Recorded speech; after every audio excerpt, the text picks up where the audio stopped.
Hola,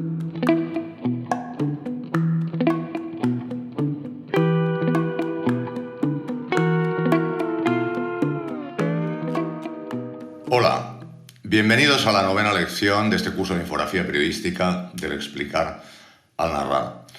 Hoy vamos a hablar de un camino apenas transitado, que es el uso de la infografía para opinar. Nacida del mundo científico y convertida en oficio en el periodismo, la infografía está culturalmente muy vinculada al mundo objetivable. Pareciera, pues, en principio, una contradicción hablar de la subjetividad con la infografía. Tras muchos años haciendo de correa de transmisión, que todo infografista es, entre emisor y receptor, deseaba convertirme en el emisor de la información. Deseaba contar mis propias historias, mis propias opiniones. Cuando en el año 2016 le propuse al diario La Vanguardia publicar semanalmente una columna de opinión utilizando esencialmente la infografía, la verdad es que no era consciente del lío en el que me estaba metiendo. No existían antecedentes de una columna parecida. De hecho, el único trabajo de opinión utilizando la infografía que yo tenía presente era uno propio que había hecho muchos años atrás, más allá del trabajo de Nigel Holmes en la revista Time Magazine en los años 70, un trabajo precursor del que ya os mostré del USA Today y que mediante ilustraciones contienen una opinión. Nigel está opinando. Lo que sucede desde mi punto de vista es que siempre hay un sentido del humor que a veces es innecesario o contraproducente y que el uso de la ilustración a veces confabula contra lo realmente importante que es el contenido informativo. En cualquier caso, estoy convencido de su influencia cuando realice este trabajo, que no se trata en inicio de un trabajo pensado para opinar, se trata de un trabajo que la sección de Economía me pidió el Departamento de Infografía, para mostrar que cerca de la mitad de los trabajadores argentinos, esto fue publicado en el diario Clarín en el año 1996, la mitad de los trabajadores, os decía, argentinos, en aquella época se podía decir que eran pobres, ya que ganaban menos de lo necesario para subsistir. Este trabajo, que en principio tenía que ser un pie, un gráfico de torta, con su distribución en porcentajes y hecho con el manual de estilo, debido a que era una noticia que iba a ser titular de portada del diario, que teníamos mucho tiempo, pues esta información la teníamos por la mañana, y que además era difícil ilustrar o acompañar con una fotografía, con una imagen que no fuera de archivo este trabajo, esta noticia, decidimos darle una vuelta más, pensar otra forma de explicarlo. Y se me ocurrió esta solución: tomar el pan o un pan como icono de lo necesario para subsistir, realizar una gráfica por áreas y cortar el pan en esas áreas, y la parte mayor, la que correspondería a esos trabajadores que no ganaban lo suficiente para subsistir, reducirla a migajas. El gráfico gustó mucho en la redacción, sobre todo en la sección de Economía, y no le di mayor importancia hasta que unos días después me encontré a un colega de un diario de la competencia que me dijo: me gustó mucho tu trabajo del otro día, contenía una opinión.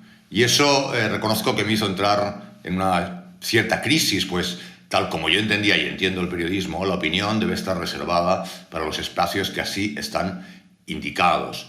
En nuestras coberturas informativas, en nuestros reportajes, en nuestras crónicas, debemos procurar no opinar.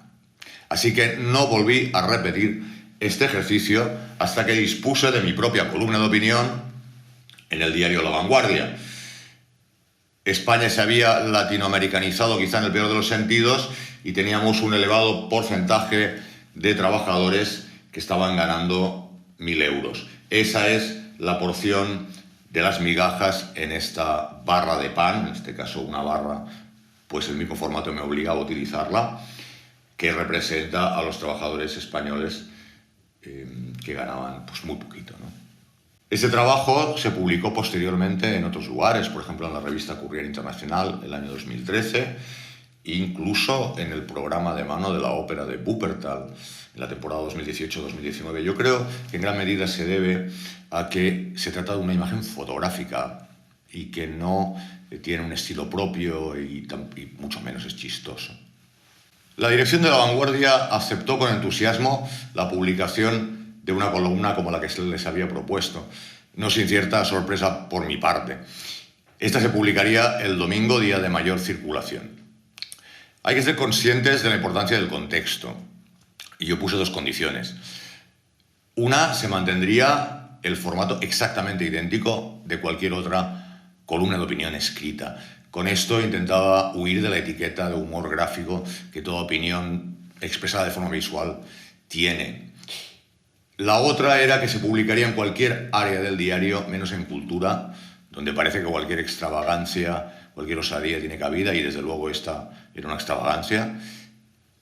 Con esas decisiones también creo que apelaba al desconcierto del lector.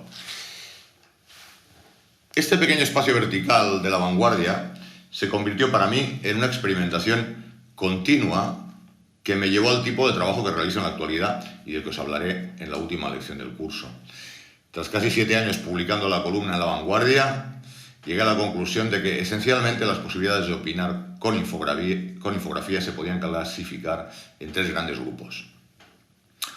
Utilizar formas infográficas para transmitir más que datos o información concreta una idea.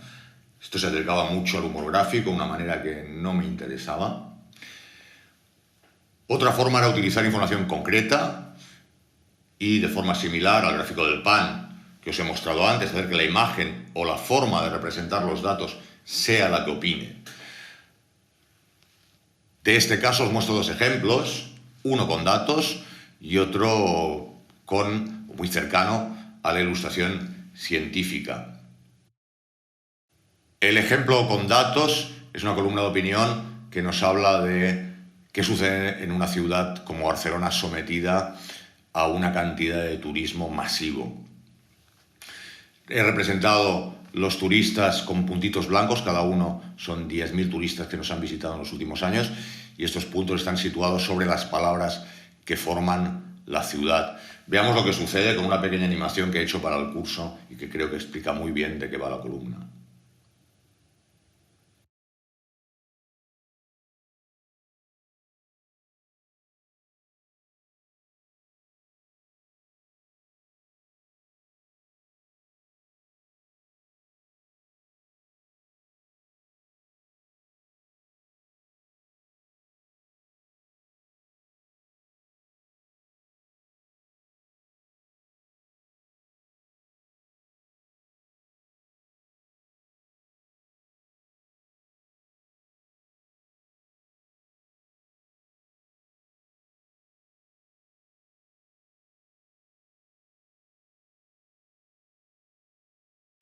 Lo que sucede es que la ciudad desaparece, que yo creo que es lo que ocurre.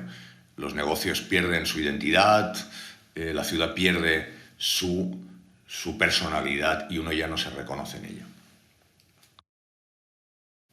El otro ejemplo, el que está vinculado a la ilustración científica, más que manifestar una opinión clara y meridiana, invita a la reflexión al hacerlo utilizando un recurso que probablemente conozcáis, que yo tenía muy presente y el que hacía muchos años que quería utilizar, el de unos cuadernos de cuando era niño que se llamaban Pinta y Colorea, y que mediante un aspecto formal de líneas y un código de colores invitaba al niño a rellenarlo, coloreando y apareciendo finalmente dibujos del tipo, pues no sé, una pelota en la playa o un pequeño perro.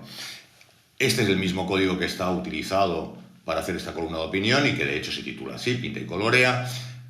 Lo que sucede es que si lo coloreásemos, en lugar de aparecernos un dibujo infantil, nos aparecerían los genitales femeninos y los 3 tipos de mutilación genital que se practican en el mundo.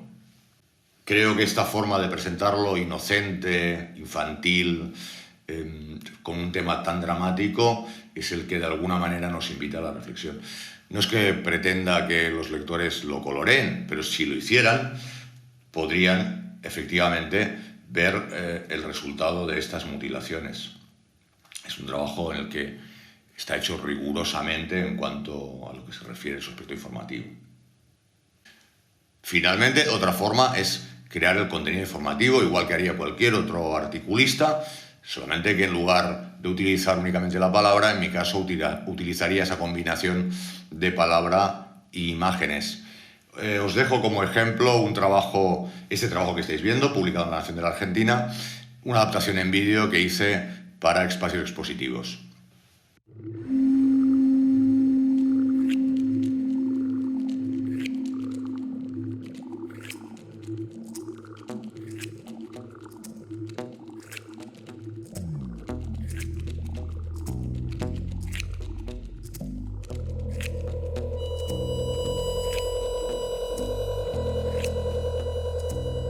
Individuos normales.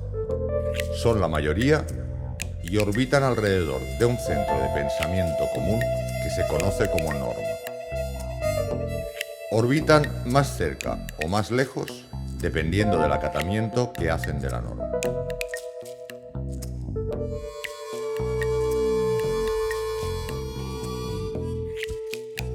Individuos excéntricos. Están situados fuera del centro de gravitación común y pueden orbitar o no en torno a un centro propio.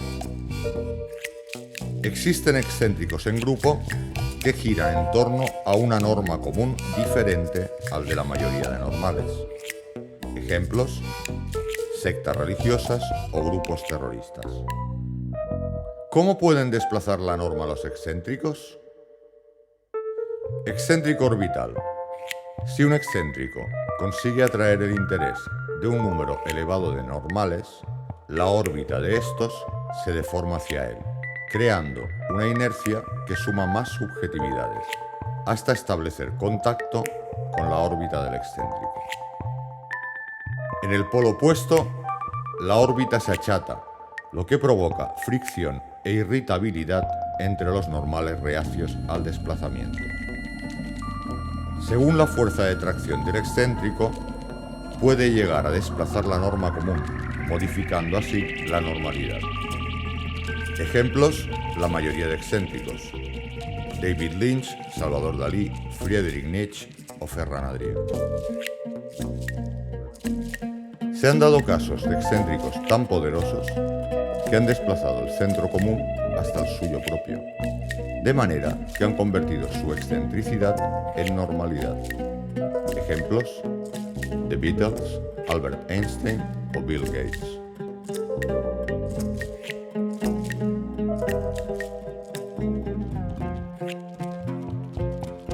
¿Cómo puede desplazar la norma un excéntrico sin órbita? Cuando los normales llegan al punto de atracción del excéntrico, este ya está en otro lugar, lo que crea un movimiento permanente de la norma que desconcierta a los normales y provoca, a menudo, reacciones agresivas hacia el excéntrico. Ejemplos: Miles Davis, Steve Jobs o Marcel Duchamp. Una sociedad sin excéntricos no se mueve, quedando condenada a girar en torno a la autocomplacencia hasta morir de aburrimiento.